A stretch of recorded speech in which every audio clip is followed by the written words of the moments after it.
Okay, today we've got something a bit different on Make or Repair. As you can see, I have managed to drop my phone. I've dropped it lots of times before, it hasn't smashed at all, but this time, yep, all the bottom section is smashed. I don't normally repair phones. I sort of see them as a niche that some people repair, some people don't, and I've never tried it before, so this is going to be interesting. So I've got my kit of all sorts of little screwdrivers that I'm going to be using.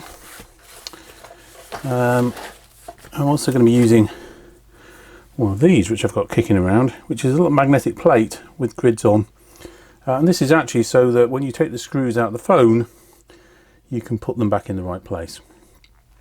So the first job is going to be to remove, funnily enough, the back of this phone.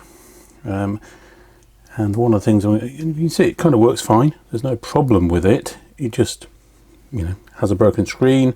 This unfortunately is an area where you move your hand around quite a lot, that's pretty uncomfortable. The fingerprint sensor barely works. So I'm going to power it off, and then I'll get around to trying to warm it up to take the back off. Hole.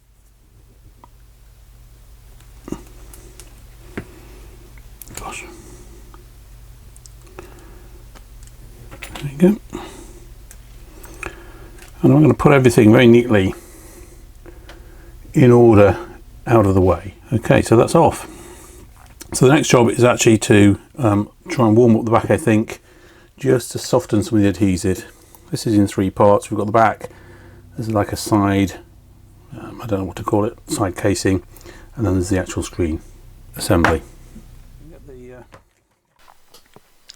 So using a normal heat gun to heat up the back, concentrating on the edges, keeping it moving, and this is a variable heat device, so it's turned down quite low to avoid damaging, and I'm keeping a really close eye to make sure that nothing visible happens to the back of the phone.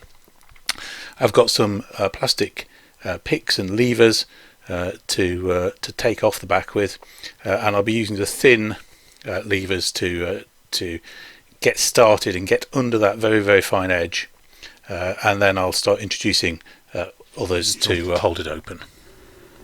Entrance, although this time, gosh, this one's tight and it does not want to move. So, okay, we're under. So hopefully now we should be able to get in there and just run this pick around the edge, peeling away the adhesive.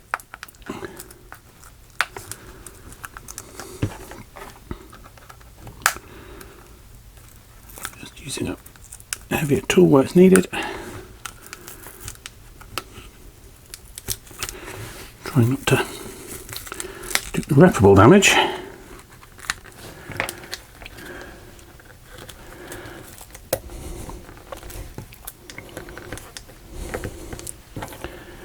Okay. There we go. We need to leave it off now.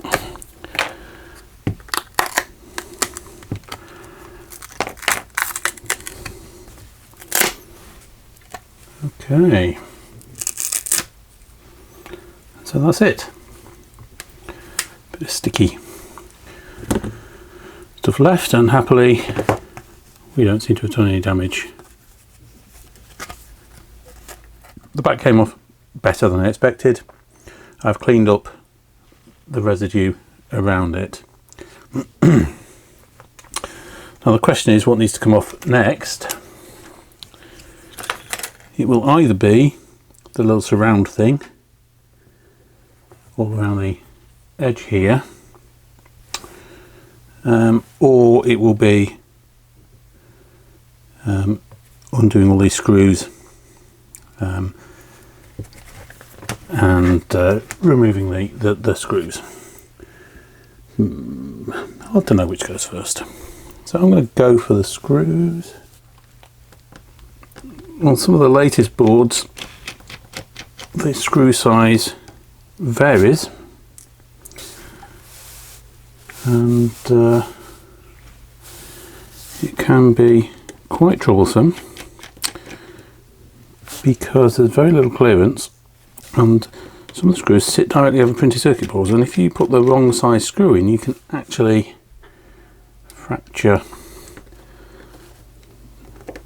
the traces on or inside the board, at which point you can kiss your expensive electronics goodbye. But in this case, the screws aren't particularly tight. I'm not having to apply any force at all to unscrew them.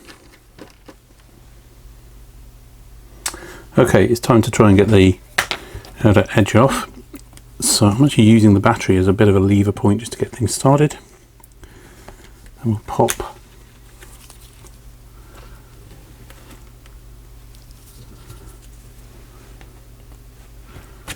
one of these in there just to stop it going back again. So there we go, that's seeming pretty good. I'll just keep that one there for a second. I'll slide round and use another one. It's usually the corners that present the biggest challenge. So I do not want to damage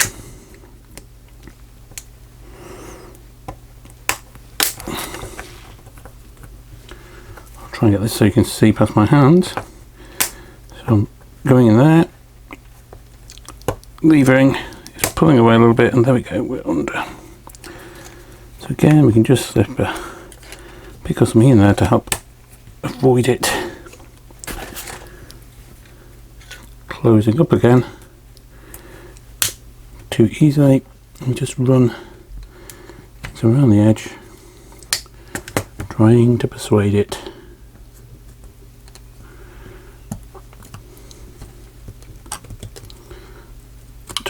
apart. There we go. And there we have it. So that is ready to go. Now we can actually see the workings. So we've got a subboard down here.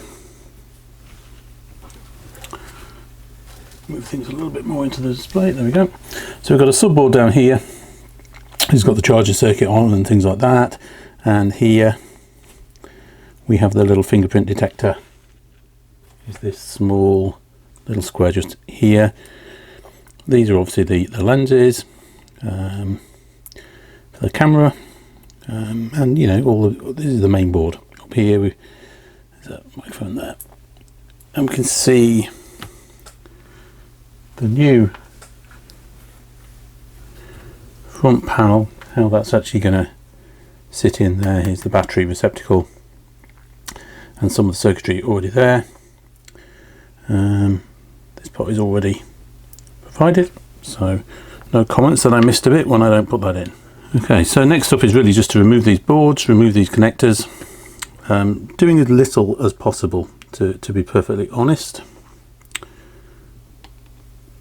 So I need to remove the fingerprint detector.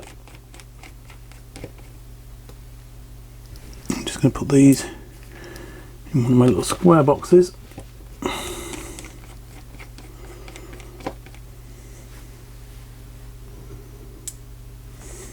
Super. Fingers crossed that will now lever out.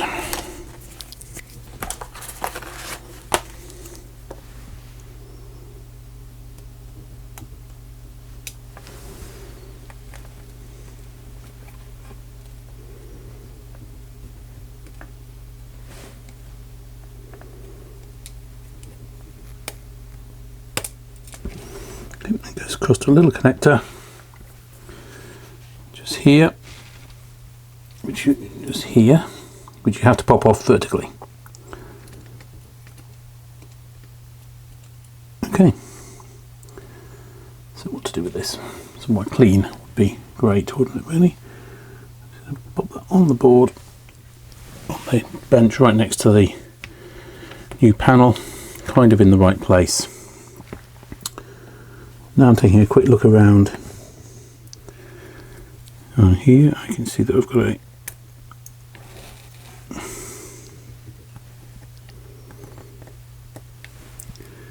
connector down the side, which is the antenna connector.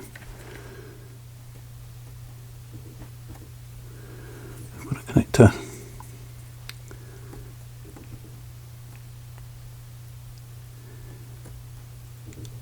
on the end here, which connects through to the display. So this connector just here, just disconnecting that. I'm really just looking around just to see if there's any more screws, any more connections that need to be lifted, and I'm not really finding anything. Probably will in a second. So I'm now going to take off this main cable, just leaving it gently, just in case. Can always take too much time, and just make sure everything's all right.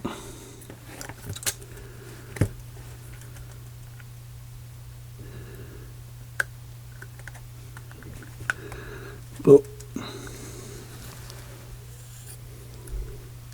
you don't want to rush things, find you're breaking something. Okay, just a little bit of tape down there holding that on, I think.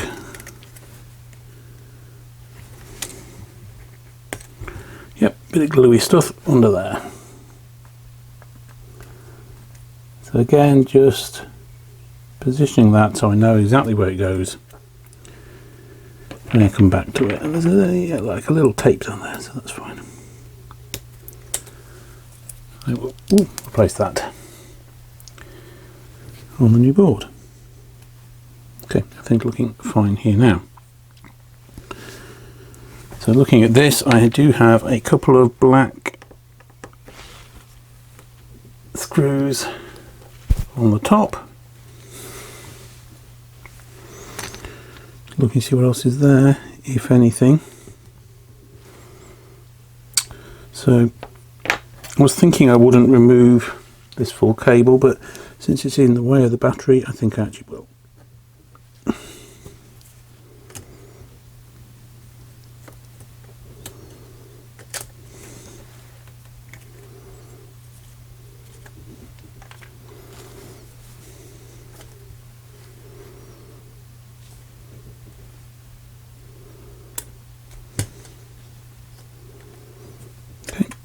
Now this whole board lifts out as a single assembly.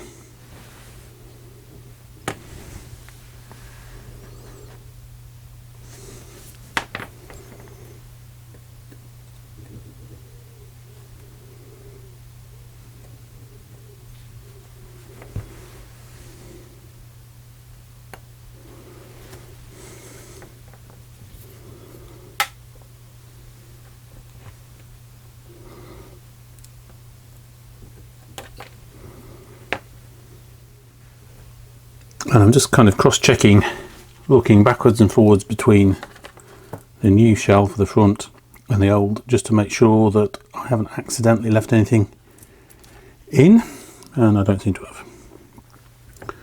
So for my next trick, I have to lever out the battery. That's almost certainly going to be stuck in as well.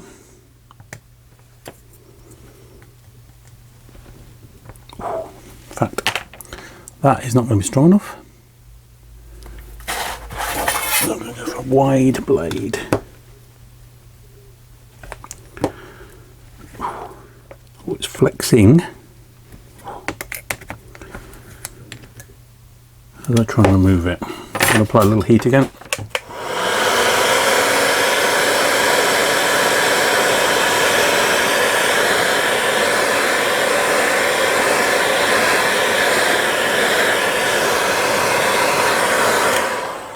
I don't want to apply a lot of heat directly to the battery, but I'm just trying to hopefully have just a little bit of heat seep through from the other side.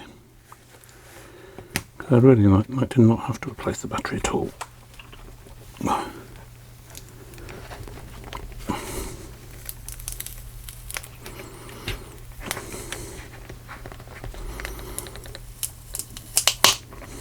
Ooh. Wow, they certainly went to town with that adhesive.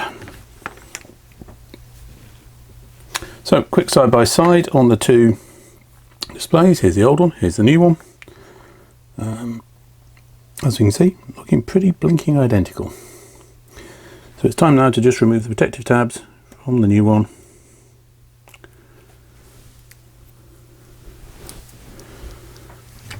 There's obviously a protective screen on the other side. There we go, looks lovely and clean.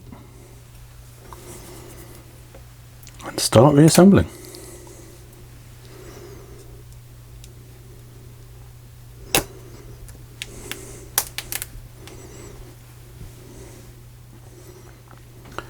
So there were several little bits along the way, just using some tape to hold things in. So I'm just refreshing that with thin, this real thin tape as I need to. So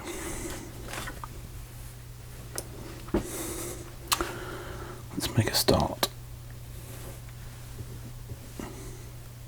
Just hope this all goes back together.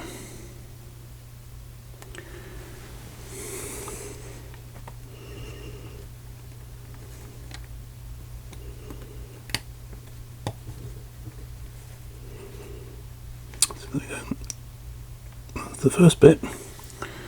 Now this spring's a little bit, I've got some tape behind here, which the original did,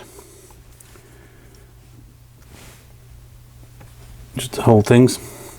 It does spring a tiny bit. I'm not too worried about that, because this will of course have another layer attached to it and then screws put through.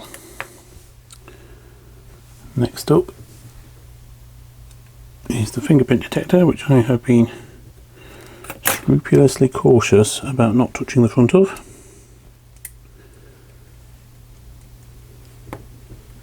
Just clips in, it's not a big deal there. And we take the two correct screws that specifically belong to it,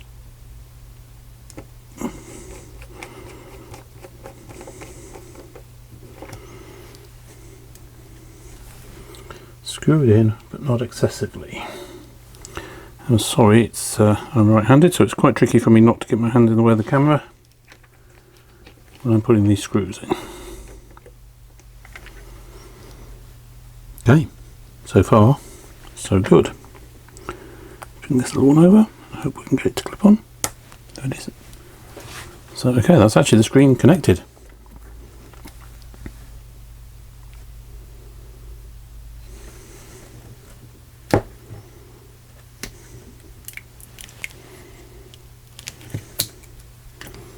So I was saying this is a front-facing camera, but of course it isn't. I have no idea what it is. It's probably a near-field thing, thinking about it. Okay. So gradually, one step at a time,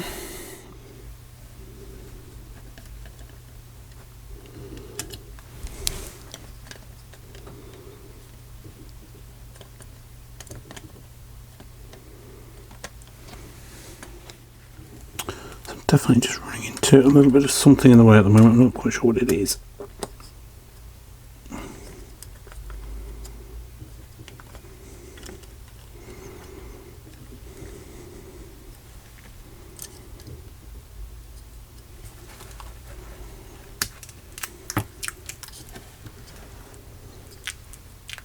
Ah, there it is.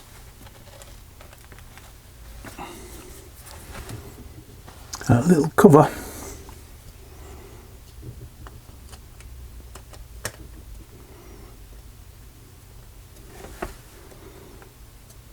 One of the ports, that's in. Battery's connected. Let's put that little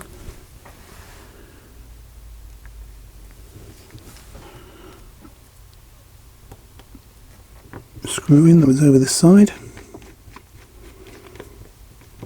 Okay, so that board is going nowhere.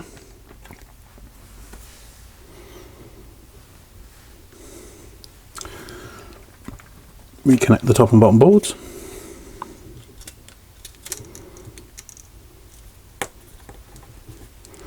So these are quite nice little connectors. They just juggle them around a little bit on your finger and they get into position. Then you put them in, they give a satisfying little click as they lock down. Okay, just taking a quick survey around everything just to make sure that I haven't missed anything, which I don't think I have. And we are back to reinstalling this device. Oops, I have missed something.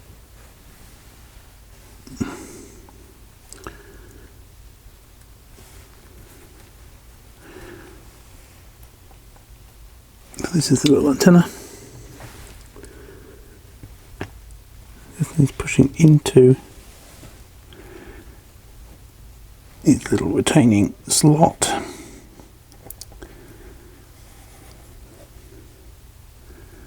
There we go.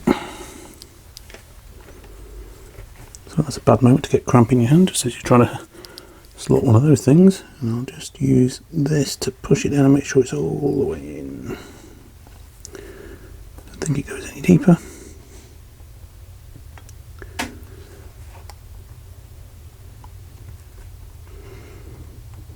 That's it, lovely.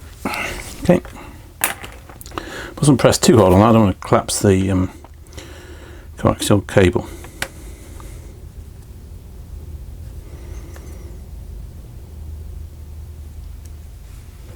Just going to use a pointy tool just to clean out a bit of dust that's formed in the rim around here. It's impossible to do normally.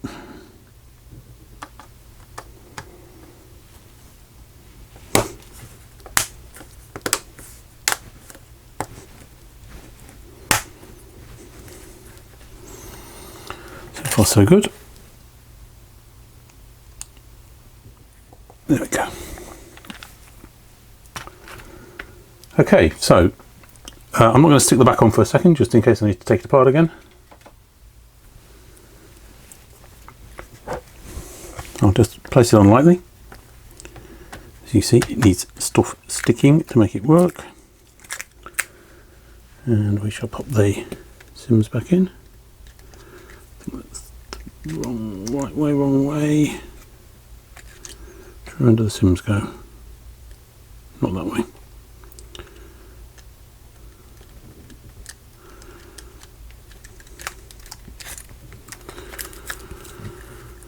Okay.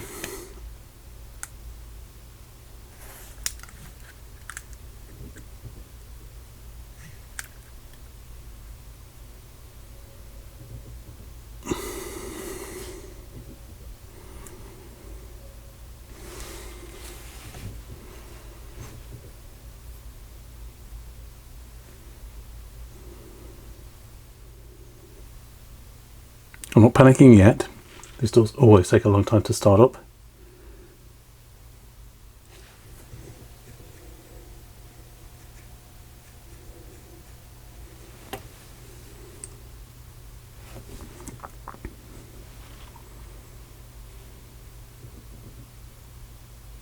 Not happy about that battery at all. Great. It's receiving texts, so that's nice. Okay, let's just turn that off, turn it back on again.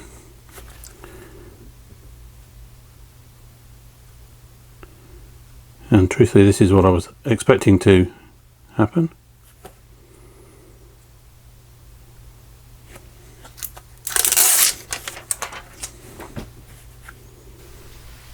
So fingerprints not working on a Samsung with a replaced screen is pretty common.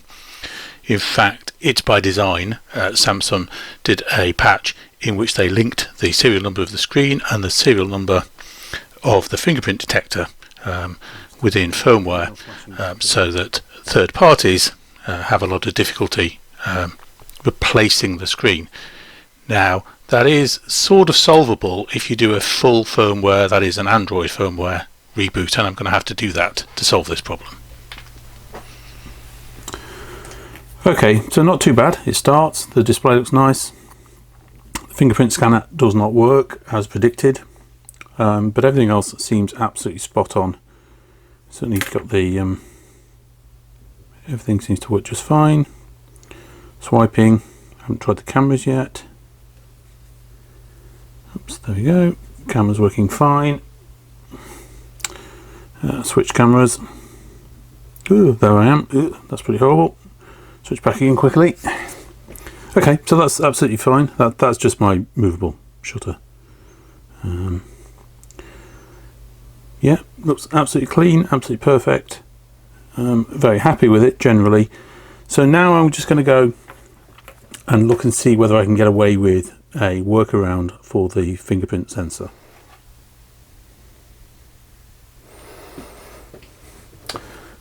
So hi guys, here's the fully working phone. Much to my surprise in some ways, I have now fully fastened the back on and everything, just using double-sided adhesive tape. So the big problem with this is generally that the fingerprint scanner doesn't work, and mine wasn't, until I decided to reboot it completely power on and attach the back. And now it works perfectly. And you know, I'm not going to show you me using all my fingers, but basically it works with the 2 programmed fingers and nothing else. So I'm happy with that. Everything seems fine. So if you think this was helpful, please click on the like button and maybe the subscribe button as well. Thank you very much. It's a bit of an unusual thing for me. As I said at the start, I don't really do phone repairs, so this was a bit of an excursion into the unknown. So thanks very much for watching.